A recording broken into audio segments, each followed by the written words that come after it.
तो इसके पीछे की स्टोरी आपको बता देता हूं। ये 1930 की बात है और 1930 के दशक में हमारे देश में बहुत कुछ हो रहा था, बहुत कुछ ब्रिटिशर्स के द्वारा गलत चीजें हो रहा था। आप सभी को पता है साइमन कमीशन इंडिया आता है और साइमन कमीशन आता है तो उसका लोग बायकॉट करते हैं। क्यों करते हैं? क्योंकि उसमें जो मेंबर थे उन मेंबर्स में से एक भी इंडियंस नहीं था, इस वजह से साइमन कमीशन को बायकॉट करते हैं। इसके बाद क्या होता है, हमारे देश के लोग जो भी थे उसमें फ्रीडम फाइटर, वो एक नए कानून की, एक भारत के संविधान की बात करते हैं और कहते हैं कि भारत को पूर्ण स्वराज चाहिए। ये 1929 का जो लाहौर सेशन था इस समय बोला गया था। इसके बाद 1930 में जब इनकी बात नहीं मानी जा रही थी तो गांधी जी ने क्या किया, डांडी मार्च शुरू किया। अगर मैं आपसे पूछूं डांडी मार्च गांधी जी ने कहां से शुरू किया तो आप कमेंट बॉक्स में बताओ, गांधी जी ने डांडी मार्च कहां से शुरू किया और कहां तक किया।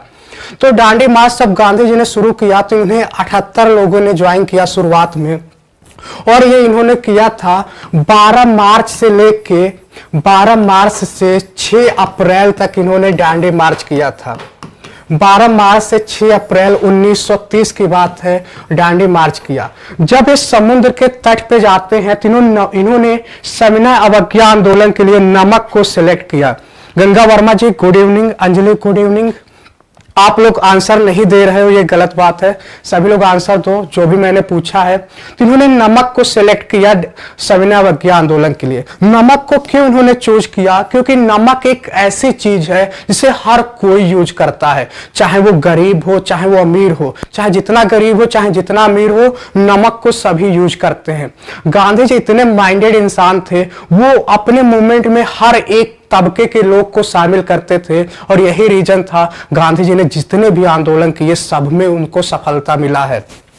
गांधी जी के आने से पहले भी हमारे देश में कई सारे आंदोलन हुए थे पर किसी को भी सफलता नहीं मिला, लेकिन गांधी जी आते ही हैट्रिक मार दिया इन्होंने। चंपारण हो या अहमदाबाद हो या खेड़ा सत्याग्रह हो, सब में गांधी जी को सफलता मिला है। इसके रीजन यही कि गांधी जी ने मास मूवमेंट किया, हर एक वर्ग के लोगों को अपने आंदोलन में सम्मिलित किया था।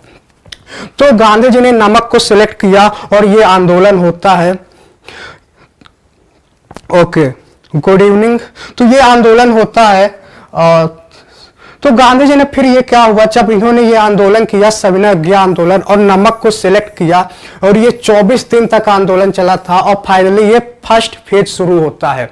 तो 1930 के दशक में और भी कुछ चीजें होता है, जैसे कि गांधी इरविन पैक्ट आप जानते हैं, और इसी समय भगत सिंह को फांसी भी हुआ था।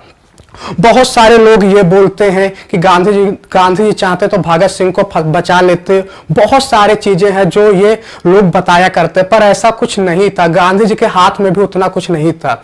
गांधी जी को बुलाया जाता है। जब गांधी जी ये आंदोलन कर रहे होते हैं तो उस समय लंदन में गोल मेज सम्मेलन हो रहा था, राउंड टेबल कॉन्फ्रेंस हो रहा था। राउंड टेबल कॉन्फ्रेंस का मतलब यह है कि लंदन में जो कुर्सियां बिछी हुई थी, गोल बिछी हुई थी और इस तरीके से सभी लोग आमने सामने बैठे हुए थे। जब ये राउंड टेबल कॉन्फ्रेंस हो रहा था तो गांधी जी नहीं जाते हैं। इसका 3 राउंड होता है और गांधी जी दूसरे वाले राउंड में इंडियन नेशनल कांग्रेस को रिप्रेजेंट करने के लिए गांधी जी लंदन जाते हैं, पर गांधी जी वापस चले जाते हैं क्योंकि इनकी डिमांड जो थी उसे नहीं मानी जाती है। जब गांधी इरविन पैक्ट साइन हुआ था तो उस समय गांधी जी ने 11 प्रोविजन दिए थे। 11 प्रोविजन में से इरविन ने 9 प्रोविजन को एक्सेप्ट कर लिया था, 2 प्रोविजन को एक्सेप्ट नहीं किया था। और वो 2 प्रोविजन क्या था कि हम भगत सिंह को फांसी देंगे और दूसरा पुलिस में कुछ इंक्वायरी था उसके लिए। तो इस तरीके से भगत सिंह को फांसी होती है। तो हमने क्या देखा, डांडी मार्च के बाद क्या होता है, सिविल डिसोबीडियंस मूवमेंट होता है। अगर मैं आपसे पूछूं स्वदेशी मूवमेंट क्यों होता है, क्यों, क्या किया था, क्या हुआ था कि स्वदेशी मूवमेंट लोगों ने शुरू किया था, जल्दी से आप लोग कमेंट में बताओ कि स्वदेशी मूवमेंट क्यों शुरू हुआ था, किसका विभाजन हुआ था, उसके अगेंस्ट में लोगों ने स्वदेशी मूवमेंट शुरू किया। फिर इसके बाद है नॉन कोऑपरेशन मूवमेंट। तो आप सभी को मैंने बताया ही था, जलियांवाला बाग मसाकर होता है तो उसके रिस्पांस में नॉन कोऑपरेशन मूवमेंट होता है। क्विट इंडिया मूवमेंट जो होता है 1992 में होता है, 1942 में होता है। और क्विट इंडिया मूवमेंट भी क्यों होता है, उसमें वर्ल्ड वार 2 हो रहा था और हमारी जो डिमांड थी वो ब्रिटिश गवर्नमेंट नहीं मान रही थी, तो मजबूरन गांधी जी ने क्विट इंडिया मूवमेंट का मुंबई से अनाउंस किया था। तो इसके बाद हम आते हैं आज के अगले क्वेश्चन पे। तो चलो इसका आंसर मैं खुद दे रहा हूं।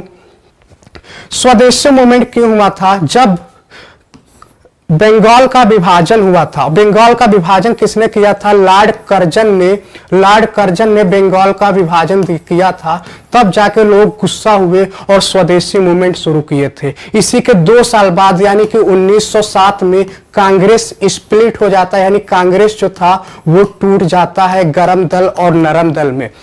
चलो अब हम आते हैं आज के दूसरे क्वेश्चन पे। Okay, good evening.